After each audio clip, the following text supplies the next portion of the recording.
Deep Rock Galactic is a great co-op shooter with a ton of depth and replayability, but at its core, it's a very simple game. You go into a mission, shoot enemies, complete an objective, and leave. And what's messed up about that is that somehow this is the only game right now that can pull that off. Remember when Overwatch 2 was first announced and they were making this big deal about the PvE? They even made the PvP free because the real focus was on the new co-op mode.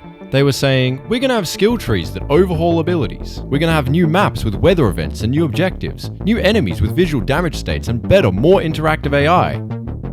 Then the game came out. So we cancelled all of that. When Blizzard cancelled the co-op, they said that it just wasn't possible for them to deliver on that original vision for PvE, which didn't really make sense to me. If one of the biggest game studios on the planet couldn't make a co-op shooter like that work, how did a team less than 1/10 the size of them do it in 2018, a year before Overwatch 2 was announced?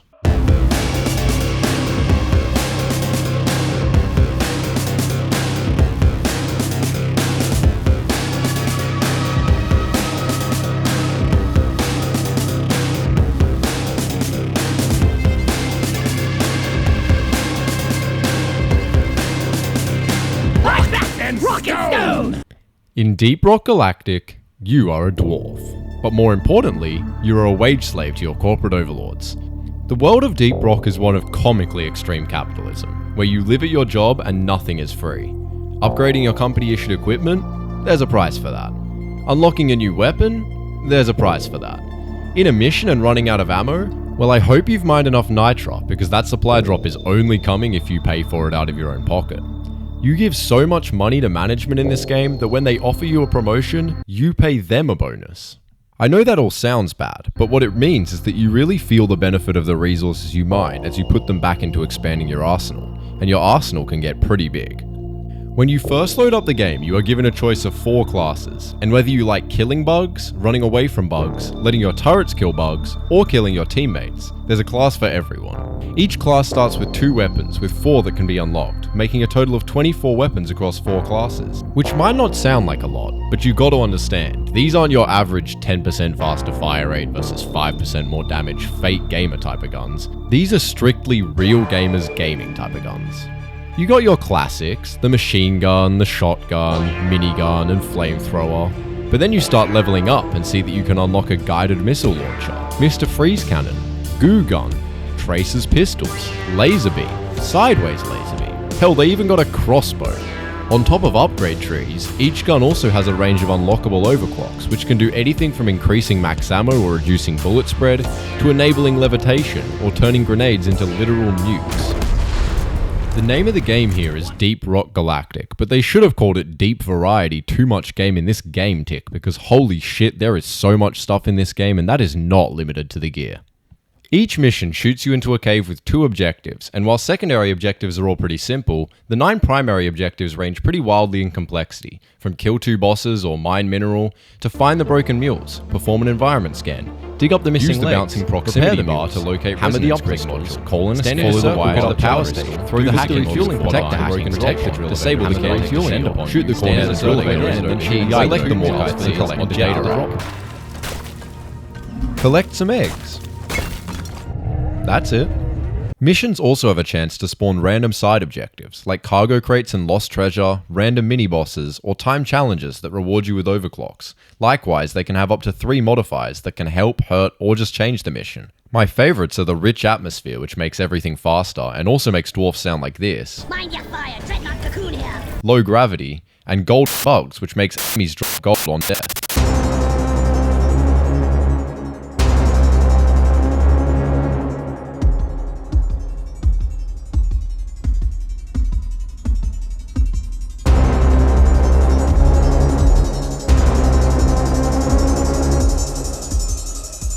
On top of the wide variety in mission types, caves are procedurally generated within one of 10 biomes, which keeps levels feeling fresh and unique, but at the same time can result in obtuse cave systems that are unintuitive to explore. To combat this, each class gets their own traversal tool to help navigate the caves, although some are admittedly a lot better than others. Additionally, every single piece of the environment is destructible, which is cool because I'm pretty sure this is the first game to ever do that. Each biome has a distinct feeling. The terrain is softer in sandblasted corridors breaking in 1 hit, meanwhile the fuck-ass dense rock in crystalline cavern takes 3.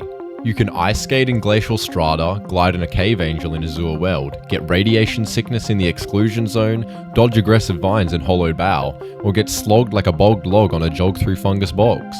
Biomes also have unique weather events, such as the lovely sandstorms and blizzards. Earthquakes and magma core rupture the ground, leaving giant chasms in their wake, and sometimes it even rains. How is it raining in a cave? Don't you dare ask management these kinds of questions.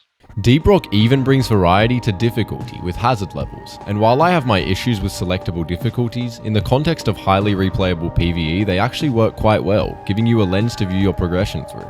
Now if you're a real gamer, let's be honest, you already know that these 3 are off the table, and on a fresh character, Hazard 4 is pretty damn hard. I mean, they are throwing an overwhelming amount of bugs at you, and there's a decent chance a random mini-boss shows up, just to rub salt in the wound. On the other hand, once you get a full build set up, going back to Hazard 4 is like seeing Tree Sentinel again in the Elden Ring DLC. What was once a symbol of danger and fear is now a symbol of familiarity and comfort, like you're coming home to a warm fireplace. Hazard 5, however, is more like seeing Radahn again. Oh yeah, this is a very manageable amount of bugs. We just gotta watch out for those explosions on the right. Now we're just gonna back up, and definitely gotta stay back from that radiation. That stuff will get you. What killed me? The ultimate challenge in Deep Rock is deep dives, which are essentially 3 missions that you have to complete back to back, with each one harder than the last. Each week there are 2 deep dives, and while the regular dive is a significant challenge, by gathering a full squad, managing your resources, and focusing the objectives, you too can make the mistake of thinking you're ready for the elite dive.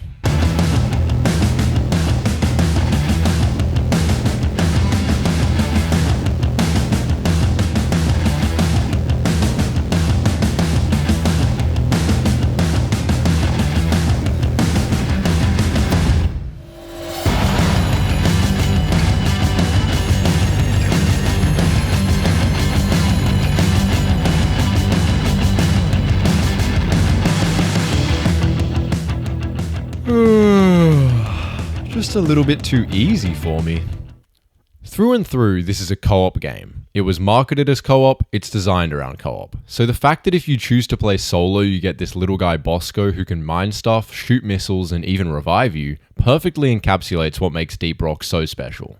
They didn't have to put that in there, but they did. The slick little vault mechanic, the way little pieces of the bug's shells break off as you shoot them, the frustration from management when you spend too long looking at a mushroom. Mushroom, shut it! The fact that if you bring the head of the drill dozer all the way to the drop pod, it shows up in the victory screen. The perk that lets you tame a bug and call him Steve, the barrel game and jetty boot and motivational terminal, and the dedicated button just for saying rock and stone! It's these little details where the love and passion spaceship games put into this title over the years really shine through, and it's these little details that put Deep Rock right up there in the S tier.